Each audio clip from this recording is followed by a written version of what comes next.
Baiklah, Assalamualaikum warahmatullahi wabarakatuh. Perkenalkan, nama saya Al-Iksan Budianto, NIM 1911111013.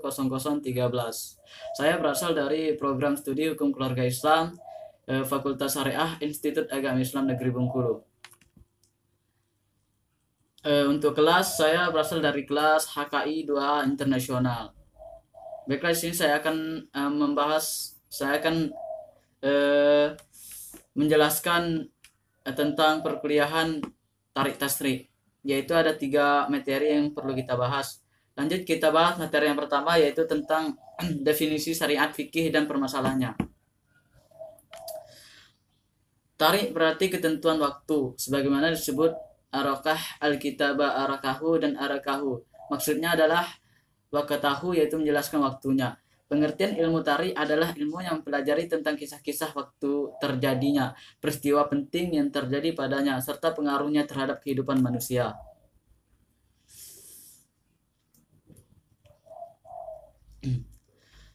Penulisan secara global pernah dilakukan oleh Ibnu Khaldun dalam kitabnya yang berjudul Muqaddimah. Pada bab ke-6, beliau membahas ilmu beserta pengelompokannya, metode-metode dalam mengajarkannya, opini seputar mengajar, dan semua hal yang berkaitan dengannya. Lalu pada bab ke-7, beliau membahas ilmu fikih beserta cabang-cabang ilmu tersebut seperti ilmu faraid.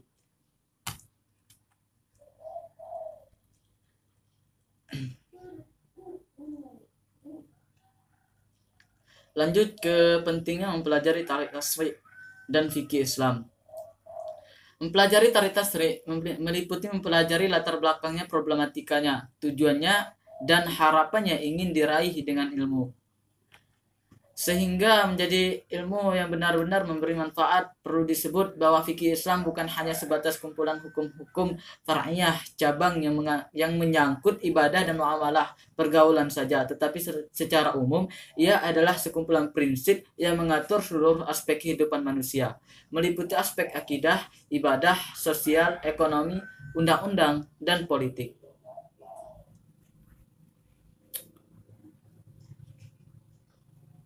Lanjut ke kebutuhan masyarakat terhadap aturan yang mengatur perilakunya.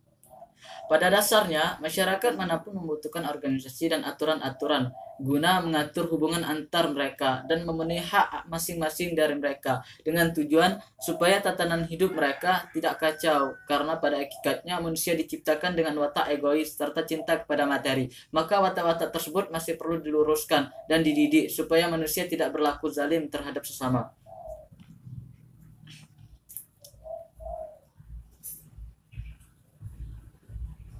Lanjut ke pengertian kanun, yaitu undang-undang. Berdasarkan penjelasan sebelumnya, kanun undang-undang diartikan dengan sekelumpulan prinsip, asas, aturan yang diciptakan manusia untuk mengatur semua individu dalam sebuah masyarakat supaya tercipta kehidupan yang baik dari segi sosial maupun ekonomi. Terbentuknya kemakmuran masyarakat serta terpenuhinya hak-hak mereka.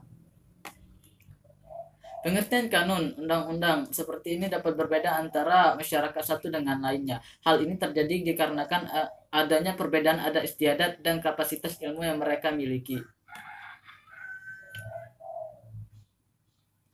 Lanjut ke makna syariat dan tasrik. Asy syar'i secara bahasa adalah masdar nama dari kata kerja syariat, sementara tasrik ialah masdar dari kata kerja syara'a menggunakan sa'adah. Adapun kata syariah secara bahasa berarti sumber air yang digunakan untuk minum. Kemudian orang-orang Arab menggunakan istilah tersebut untuk mengistilahkan jalan yang lurus, dikarenakan sumber air adalah jalan kehidupan dan sebab keselamatan bagi jasad manusia. Begitulah halnya jalan yang lurus, yang menunjukkan manusia kepada jalan kebenaran, menerangi jiwa dan akal mereka, sebagaimana telah Allah jelaskan dalam firman-Nya surat Quran surah Al-Jasiyah ayat 18, yang artinya kemudian kami jadikan kamu berada di atas suatu syariat peraturan dari urusan agama ini, maka ikutilah syariat itu.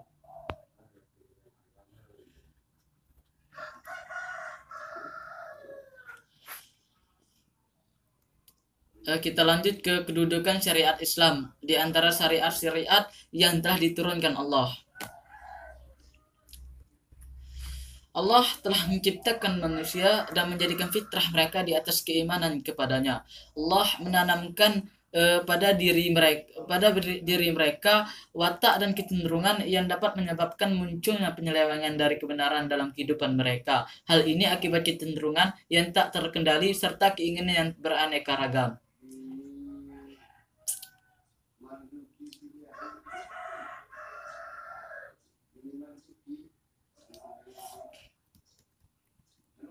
Pada awalnya, pergaulan manusia belum memiliki banyak arah dan arahnya pun juga terbatas, sehingga mereka membutuhkan aturan yang mampu menyelesaikan semua problematika kehidupan.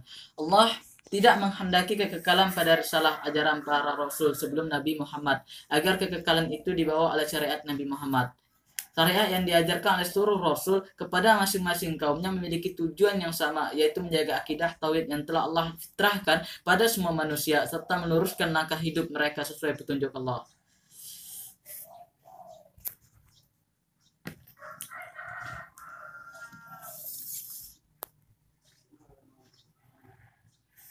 Wahyu yang Allah turunkan secara berturut-turut ibarat sungai yang memiliki cabang-cabang dengannya. Ia dapat menyirami pohon akidah yang rusak serta ranting-ranting akhlak yang layu, dengan tujuan agar pribadi-pribadi manusia yang unggul selalu berada dalam kemajuan dan perkembangan, sehingga dapat memberikan hal yang terbaik bagi seluruh manusia dengan izin Allah. Sungai ini terus sehingga dapat memberikan hal yang terbaik bagi seluruh manusia. Dengan izin Allah, sungai ini terus mengalirkan air dan menyebarkan manfaat, seperti halnya Allah menyampaikan wahyu kepada para utusannya melalui malaikat dan memerintahkan para utusan tersebut untuk menyampaikannya kepada seluruh hambanya. Aliran sungai yang melimpah ini pun terakhir dengan diturunkannya ajaran Nabi Muhammad, Nabi yang diutus untuk mengajarkan Islam. Lanjut ke sumber penetapan hukum pada zaman Nabi, yaitu materi kedua. Pertama, Al-Quran. Ar-Raghib berkata dalam kitab Al-Mufradat, kata Al-Quran pada dasarnya adalah masdar. Kata tersebut memiliki kecamatan sikhah dengan kata kufron dan rojon. Kata Al-Quran menjadi nama khusus untuk kitab yang diturunkan kepada Nabi Muhammad, sebagaimana Taurat adalah nama kitab yang diturunkan kepada Musa dan Injil merupakan nama kitab yang diturunkan kepada Isa.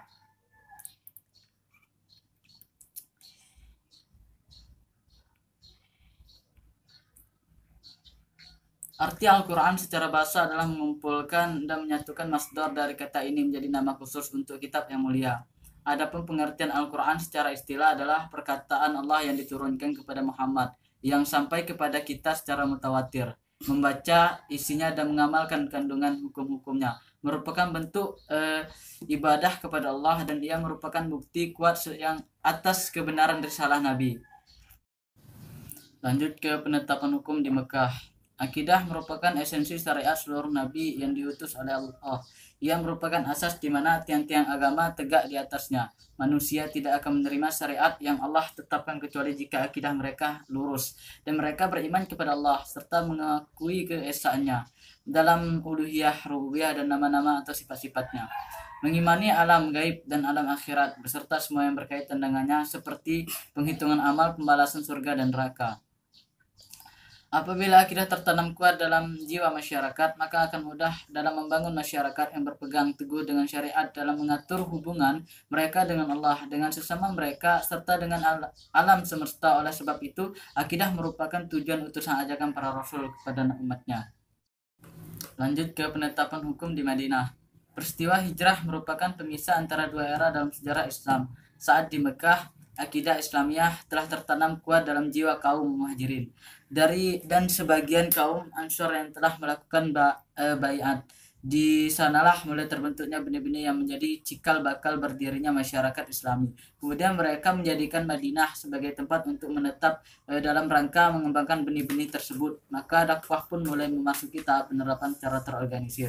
Penetapan hukum di Madinah mengarah pada pembentukan masyarakat dan menetapkan aturan dalam hal kemasyarakatan, dan langkah pertama yang diambil oleh Rasulullah dalam membangun masyarakat adalah mempersaudarakan antara kaum Muhajirin dan kaum Ansor, yang dengannya orang-orang Ansor lebih mengutamakan saudaranya dari kalangan Muhajirin atas diri mereka sendiri. Hubungan antara penetapan hukum fase Mekah dan Madinah. Siapa saja tidak akan bisa memisahkan antara tasri' di Mekah dan tasri' di Madinah, karena sesungguhnya tasri' di Madinah merupakan lanjutan dari tasri' di Mekah. Di antara syariat yang diturunkan di Madinah berdiri di atas prinsip-prinsip tauhid dan asas agama yang ditetapkan di Mekah. Imam Asy-Syatibi berkata surat-surat yang diturunkan di Madinah semestinya sejalur dengan surat-surat yang diturunkan di Mekah. Sebagaimana surat-surat yang diturunkan di Mekah semestinya sejalur dengan surat-surat lainnya yang juga diturunkan di Mekah. Begitu juga dengan surat-surat yang diturunkan di Madinah. Dan ia ditulis urutan saat ini ia diturunkan. Jika tidak demikian maka terjadi kekeliruan. Bukti atas hal ini adalah bahwa sesuai alur surat-surat yang diturunkan di Mekah, bagaimana bagian akhir dari masing-masing surat tersebut berjalan sesuai alur dari bagian pertamanya. Hal ini disimpulkan berdasarkan analisa yang diadakan. Lanjut ke ciri-ciri Makkiyah dan Madaniyah. Siapa saja yang membaca Al-Quran akan mendapatkan ciri khusus pada ayat-ayat yang diturunkan di Mekah, yang mana ciri tersebut tidak terdapat pada ayat-ayat yang diturunkan di Madinah. Meskipun sebenarnya hukum dan syariat yang diturunkan pada fase Madinah merupakan lanjutan dari fase Mekah.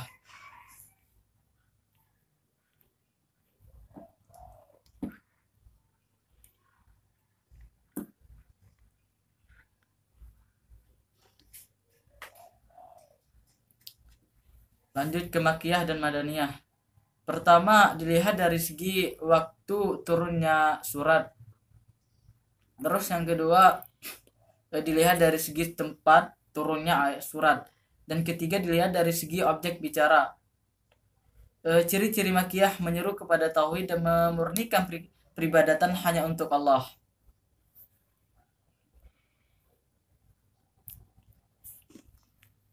Yang kedua, menetapkan prinsip-prinsip umum syariat dan norma-norma yang menopang berdirinya masyarakat, membongkar perilaku keji kaum musyrikin seperti menumpahkan darah, memakan harta anak yatim secara zalim. Yang ketiga, menyebutkan kisah para nabi dan umat terdahulu sebagai peringatan bagi mereka, sehingga mereka dapat mengambil pelajaran dari akibat yang menimpa atas orang-orang yang mendustakan risalah. Lanjut ke ciri-ciri Madaniyah. Yang pertama menjelaskan perincian ibadah, muamalah, hukuman, warisan, keutamaan jihad, peraturan dalam rumah tangga, hubungan antar masyarakat dan antar negara, prinsip dalam berhukum dan penetapan syariat. Yang kedua yaitu menyampaikan pesan kepada Allah, ahli kitab baik Yahudi maupun Nasrani, dan mengajak mereka untuk memeluk Islam. Yang ketiga yaitu membongkar seluk-beluk dan karakter orang-orang munafik. Yang keempat, memiliki ayat-ayat dan wakaf yang panjang, di mana ayat-ayat tersebut syarat dengan hukum syar'i dan menjelaskan tujuan serta target yang ingin dicapai oleh syariat. Lanjut ke materi yang ketiga, yaitu membahas tentang gaya bahasa Al-Quran dalam memerintah dan memberi pilihan serta metode dalam menjelaskan hukum. Yang pertama yaitu metode Al-Quran dalam meminta untuk mengerjakan perbuatan. Yang kedua yaitu metode Al-Quran dalam minta untuk meninggalkan perbuatan tertentu. Yang ketiga yaitu metode Al-Quran dalam memberikan pilihan antara melakukan perbuatan atau meninggalkannya. Yang keempat yaitu metode Al-Quran dalam menjelaskan hukum. Sebagian ayat-ayat Al-Quran yang berkenaan dengan hukum turun dengan format paten sehingga tidak ada lagi kesempatan dalamnya untuk beristihad, seperti ayat-ayat yang menyatakan wajibnya syarat, zakat, puasa, dan ilmu mawaris yang menentukan jatah bagi para ahli waris. Begitu juga ayat-ayat yang menerangkan haramnya perzinahan, keharaman menuduh seorang yang suci dengan perzinahan. Baik, mungkin itu saja yang dapat saya bahas untuk materi tarik tasrik. Lebih dan kurang saya mohon maaf, kepada Allah saya mohon ampun. Wabillahi taufiq wal hidayah. Wassalamualaikum warahmatullahi wabarakatuh.